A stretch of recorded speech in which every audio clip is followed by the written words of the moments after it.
કઈ મિત્રો આજે 15મી ઓગસ્ટ 2026 આપણા દેશનો 80મો સ્વતંત્રતા દિવસ છે। આ સારા અવસર પર તમને સૌને ખૂબ ખૂબ શુભેચ્છાઓ।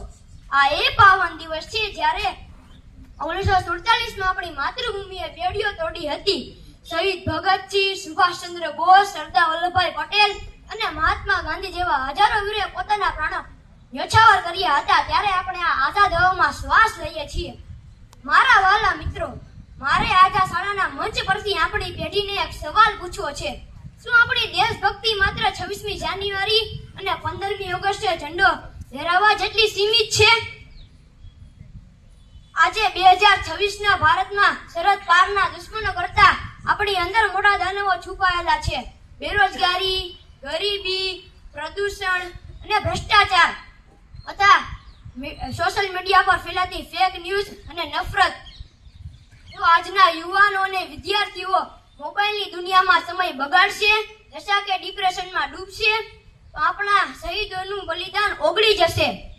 ન પૂછો જમાને से कि क्या हमारी कहानी है, हमारी तो बस एक ही पहचान है कि हम हिंदुस्तानी है। जिस देश पे जन्म लिया है हमने, उस देश पे कुर्बान हमारी जिंदगानी है। समस्याओं साचो उकेल શું છે? દોસ્તો, સમસ્યાઓનો સાચો ઉકેલ સરકાર કે નેતા પાસે નથી। સમસ્યાનો સાચો ઉકેલ આપણી પાસે છે। એક વિદ્યાર્થી તરીકે આપણે ઈમાનદારીથી ભણીએ, પરીક્ષામાં કે જીવનમાં કોઈથી ચોરી કે લાંચ રૂષ્ટાવનો સહારો ન લઈએ તો ભ્રષ્ટાચાર ક્ષણવારમાં જ ખતમ થઈ જશે। પર્યાવરણ માટે આપણે પ્લાસ્ટિકનો ત્યાગ કરીએ, વધુ વૃક્ષો વાવીએ તો આવનારી પેઢીનું ભવિષ્ય સુરક્ષિત થશે।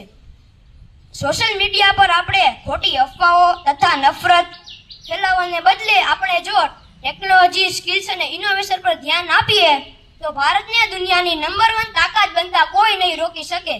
દેશભક્તિ સીમાની સુરક્ષા કરતા સૈનિકોની સાથે સાથે દેશભક્તિ શાળામાં શિસ્ત પાળવામાં, રસ્તા પર કચરો ન ફેંકવામાં અને એક ઈમાનદાર નાગરિક બનવામાં પણ છે। જે દિવસે ભારતનો દરેક વિદ્યાર્થી કહી દેશે કે હું ભારત માટે શ્રેષ્ઠ બનીશ, તે દિવસે ભારત સાચા અર્થમાં જગતગુરુ બની જશે। यह नशा है मातृभूमि की शान का, यह नशा है तिरंगे की यान का, हर जगह लहराएंगे यह तिरंगा, यह नशा है भारत के सम्मान का। बोलो भारत माता की जय। जय हिंद, जय भारत।